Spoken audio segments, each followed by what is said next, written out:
दोस्तों yes bank की बात करें तो यहाँ पे काफ़ी बड़ी अपडेट निकल के आ रही है। यस बैंक का आपको मामला पता ही होगा कि यस बैंक डूब चुकी थी 2020 में। उसको फिर से खड़ा किया आरबीआई ने एसबीआई की मदद से। अब इसको लेकर अपडेट है जिसको समझेंगे इस वीडियो के माध्यम से।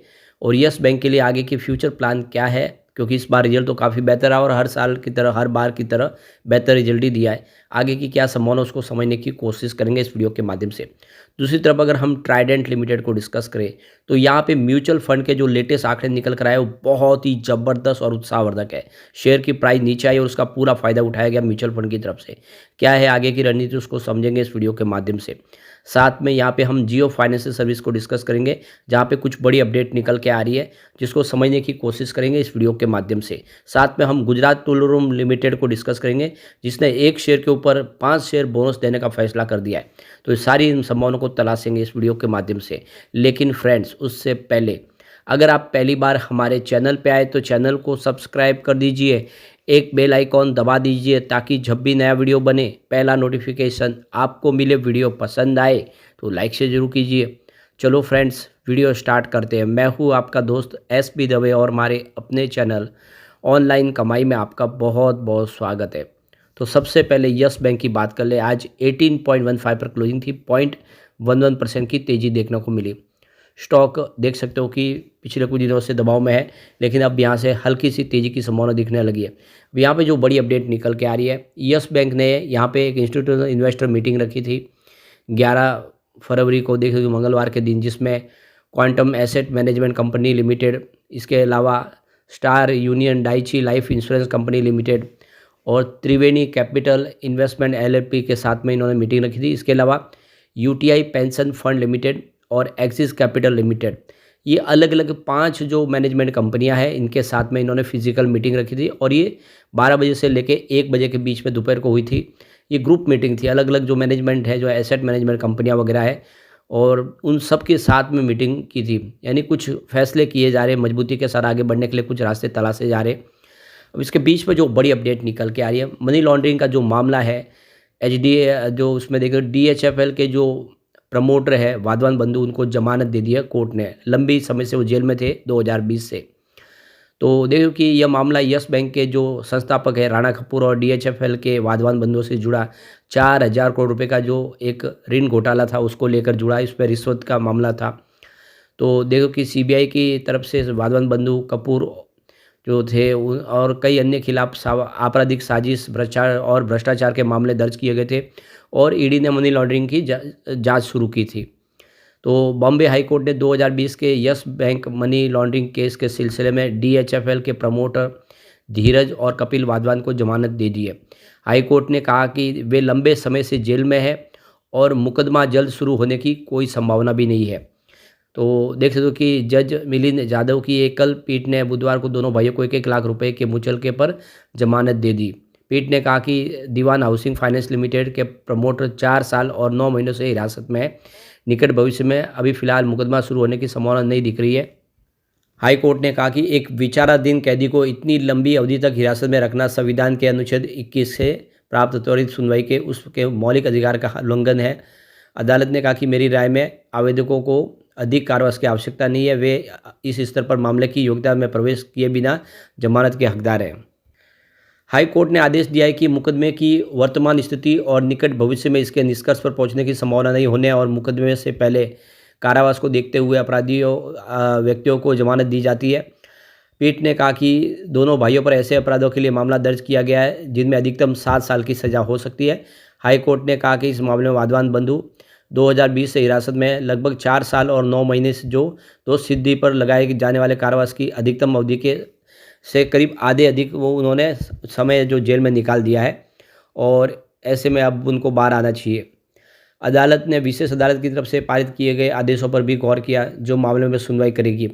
इसने कहा कि कार्रवाई में देरी के लिए केवल आवेदकों को जिम्मेदार नहीं ठहराया जा सकता। जब प्रवर्तन निदेशालय ईडी की तरफ से मार्च 2023 में ही मसूदा आरोप प्रस्तुत किए जाने के बावजूद मामले में आरोप भी अभी तय नहीं किए गए हैं। तो देख सकते हो कि 2020 से जेल में रहने की वजह से इन दोनों को जमानत दे दी गई है। तो ये देख सकते हो कि ये मामला जिसमें रिश्वत दी गई थी, आपको पता ही होगा कि डीएचएफएल ने लोन उठाया था यस बैंक से और उसके बदले में यहाँ पे जो डीएचएफएल के जो प्रमोटर है उन्होंने यह जो राणा कपूर की पत्नी है उनके अकाउंट में कुछ पैसे डाले थे। तो ये पूरा रिश्वत का मामला बना था, उसमें जेल में गए थे, लेकिन अब यहाँ से उनका छुटकारा हुआ है फिलहाल काफ़ी सालों के बाद। यहाँ पे यस बैंक की बात करें तो इस बार रिजल्ट काफ़ी बेहतर रहा है। रेवेन्यू 3.54 थाउजेंड करोड़ के आसपास आया, जहाँ पे 30.5% की ईयर ऑन बेसिस पे वृद्धि देखने को मिली। नेट इनकम 619 करोड़ के आसपास है, जहाँ पे 155% की ईयर ऑन बेसिस पे शानदार रिकवरी देखने को मिली। और डायलूटेड EPS 0.2 रहा, जहाँ पे 150% की ईयर ऑन बेसिस पे शानदार बढ़त देखने को मिली। नेट प्रॉफिट मार्जिन 17.5% रहा, जहाँ पे 95.75% की ईयर ऑन बेसिस पे बढ़त देखने को मिली। तो बहुत ही ज़बरदस्त रिजल्ट रहा है यस बैंक का और आने वाला समय काफ़ी ठीक रह सकता है। चलते हैं ट्राइडेंट लिमिटेड की तरफ। तो 28.47 पर क्लोजिंग थी, 0.28% की गिरावट देखने को मिली। पिछले दिनों ज़बरदस्त गिरावट हुई जिसकी वजह से 30 का इसने स्तर तोड़ा है। स्टॉक काफ़ी कमज़ोर तो हुआ है, लेकिन इस गिरावट का पूरा फ़ायदा उठाया है म्यूचुअल फंड ने। लेटेस्ट जो आंकड़े निकल कर आए जनवरी महीने के, यहाँ पे देख सकते हो कि 18 म्यूचुअल फंड ने जम के खरीदारी की है ट्राइडेंट लिमिटेड में। सिर्फ एक म्यूचुअल फंड ने अपनी बिकवाली की है, एग्जिट लिया है। इससे क्लियरली समझ सकते हो कि इस स्टॉक में गिरावट का फ़ायदा उठा के म्यूचुअल फंड काफ़ी बड़ा निवेश कर रहे हैं। कुछ म्यूचुअल फंड की बात करें तो यहाँ पे HDFC Nifty small cap 250 ETF ने 1.74 करोड़ का AUM किया है।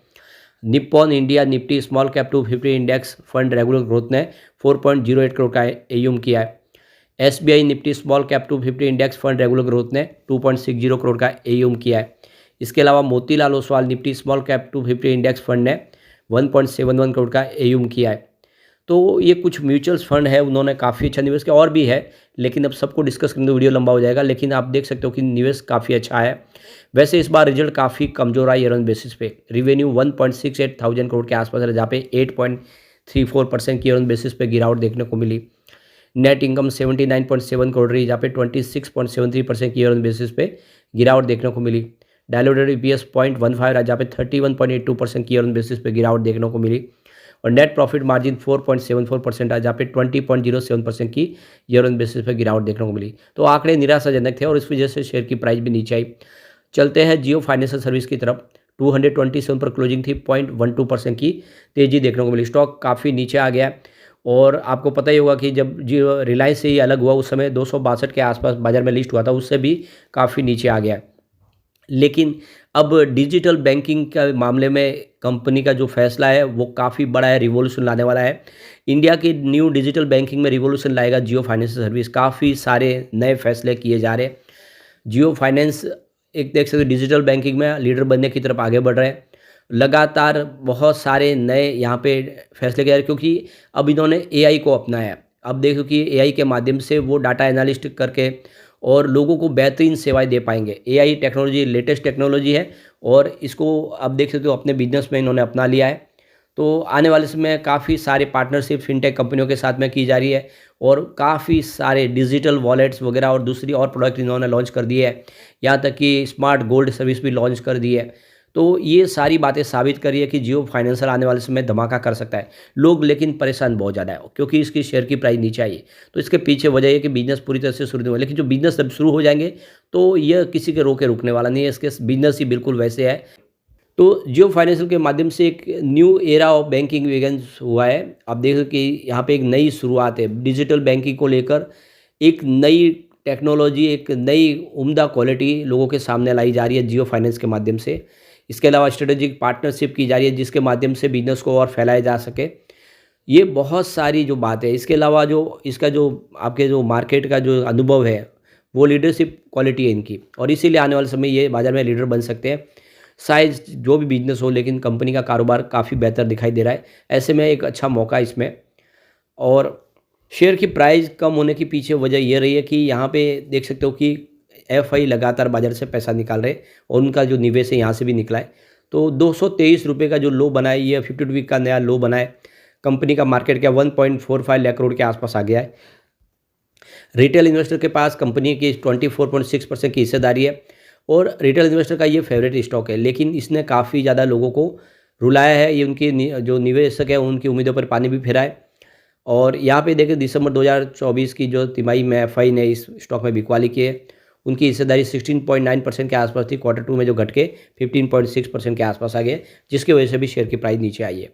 चलते हैं गुजरात टूल रूम लिमिटेड की तरफ। 11.90 पर क्लोजिंग थी, 10% का यहाँ पे अपर सर्किट लगा। तो देख सकते 15 रुपये से कम शेयर यहाँ पे ज़बरदस्त बोनस का धमाका करने जा रहा है। एक शेयर पे 5 शेयर बोनस देने जा रही है कंपनी, यानी एक बड़ा फैसला। और आप देख सकते हो इसकी रिकॉर्ड डेट भी आ चुकी है, तो 18 फरवरी इसकी रिकॉर्ड डेट है। उसके पहले पहले अगर आप शेयर खरीदेंगे तो आपके डीमैट अकाउंट में अगर शेयर होंगे तो आपको इस बोनस का फ़ायदा मिल जाएगा। इससे पहले देखें तो 2023 में कंपनी ने अपने स्टॉक को स्प्लिट किया था, 10 हिस्सों में बांटा था, जब स्टॉक की जो फेस वैल्यू है 10 रुपये से घट के 1 रुपये पे आ गई थी। और अब की बार कंपनी ज़बरदस्त बोनस देने जा रही है। यहाँ पे अगर हम इसके रिजल्ट की बात करें Q2 के, तो रेवेन्यू 271 करोड़ के आसपास बताया, जहाँ पे 73% की ईयर ऑन बेसिस पे वृद्धि देखने को मिली। नेट इनकम 26.79 करोड़ रही, जहाँ पे 1014% की ईयर ऑन बेसिस पे ज़बरदस्त जंप देखने को मिली। डायलूटेड EPS 4.82 रहा, जहाँ पे 1020% की ईयर ऑन बेसिस पे ज़बरदस्त जंप देखने को मिली। और नेट प्रॉफिट मार्जिन देखें तो 9.88% रहा, जहाँ पे 545% की ईयर ऑन बेसिस पे शानदार वृद्धि देखने को मिली।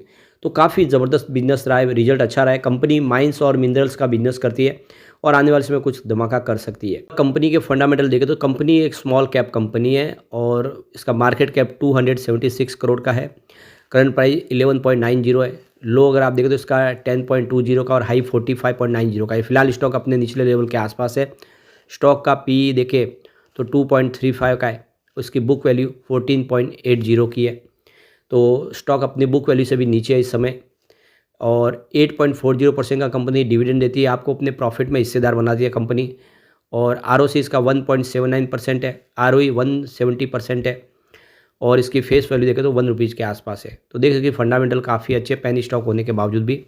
लेकिन फ्रेंड्स, कोई भी इन्वेस्टमेंट करने से पहले अपने फाइनेंशियल एडवाइज़र से एडवाइस ले ले या अपना खुद का रिसर्च करें, क्योंकि मैंने वीडियो आपके एजुकेशनल पर्पज़ के लिए ही बनाया। वीडियो पसंद आए तो लाइक से जरूर कीजिए और चैनल को सब्सक्राइब कर दीजिए। Thank you friends.